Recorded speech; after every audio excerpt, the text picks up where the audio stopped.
Bonjour, une vidéo de méthode pour les maths mais aussi pour la physique. On vous demande souvent dans les problèmes d'isoler une variable. On dit aussi retourner une formule. C'est pas toujours simple et on va voir ici une série d'exemples qui vous permettront de gérer la plupart des situations. Dans ces deux problèmes, on cherche à isoler une variable, c'est-à-dire qu'on veut la placer seule d'un des côtés de l'égalité. Et pour cela, une seule règle, le principe de justice des équations. Vous devez faire à gauche et à droite les mêmes opérations afin de conserver l'égalité. Dans ce problème, la difficulté est liée à la fraction.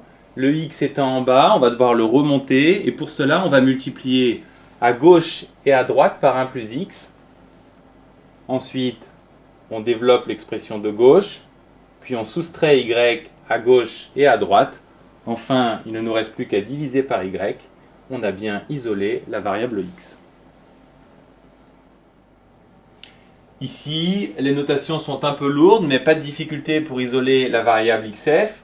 On va commencer par multiplier par v à gauche et à droite. Puis ensuite, on va enlever na à gauche et à droite.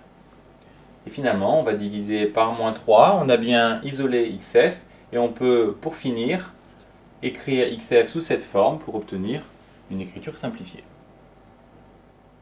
On passe de la chimie à la physique. On doit déterminer la force F qui vérifie cette formule. Si on s'autorise à travailler avec des blocs, on n'aura pas de difficulté. On va travailler avec le bloc MGH qu'on va enlever à gauche et à droite, d'où cette égalité. Puis ensuite, on va changer le signe à gauche et à droite. Notez bien que l'opposé de A moins B, c'est B moins A, ce qui vous fera gagner une ligne. Et enfin, il suffit de diviser par D pour obtenir F. Dans cet exercice tiré d'un sujet de bac de physique, on vous demande cette fois d'isoler une expression, le rapport E sur M. Vous commencez par le repérer. Pour vous débarrasser du 2 fois V carré en bas, vous allez multiplier par 2 fois V carré à gauche et à droite pour obtenir cette expression. Il ne reste plus qu'à diviser par E x carré à gauche et à droite pour obtenir une expression de E sur M. Si à partir de cette même expression, on vous demande de déterminer x, vous pouvez commencer par inverser les membres de gauche et de droite afin d'avoir les x à gauche. Ensuite, si vous voulez faire disparaître cette fraction, vous pouvez multiplier par son inverse, bien entendu, à gauche et à droite.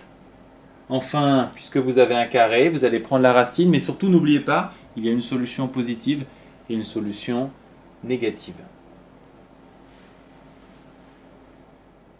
Un classique de physique, la troisième loi de Kepler, qui relie période et rayon. Si vous devez isoler la période, pas de difficulté. Vous allez multiplier par r³ à gauche et à droite.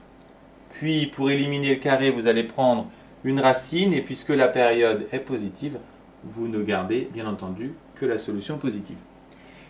Maintenant, si vous cherchez le rayon, soit vous faites un produit en croix, 4pi carré fois r³ égale t carré fois gmt, soit vous multipliez par r³ et gmt à gauche et à droite. De toute façon, vous devez obtenir ce résultat. En divisant par 4pi carré, vous avez une expression de r³. Et pour vous débarrasser du cube, il faut prendre soit une racine cubique ou plus simplement une puissance 1 tiers. Dans cet exercice de complexe, on cherche à isoler z. La difficulté, c'est qu'il y a deux termes en z. On va commencer par assembler tous les z à gauche, mettre tous les autres termes à droite. Et la clé maintenant, c'est de factoriser par z. Ensuite, bien entendu, on simplifie cette parenthèse. On va par la suite diviser par 1 moins i. En multipliant par le conjugué du bas, on trouvera, après simplification, moins i. On pouvait aller plus vite à ce résultat en pensant à factoriser par i en haut. Mais ce n'est pas le sujet ici. L'essentiel est de penser à la factorisation. Pour finir, un grand classique des suites. Vous avez une suite Vn exprimée en fonction de Un et vous devez retourner la relation pour avoir Un en fonction de Vn. La difficulté, c'est qu'il y a des termes en Un en haut et en bas. On va commencer par multiplier par 4 moins Un à gauche et à droite, ce qui va nous donner cette expression. on va développer le membre de gauche, puis rassembler les UN à gauche, mettre tous les autres termes à droite. Et ici, il faut penser à la même idée que dans l'exercice précédent. Il faut factoriser, cette fois par UN. Il ne reste plus alors qu'à diviser par moins Vn moins 3 et à simplifier l'écriture en multipliant par moins 1 en haut et en bas.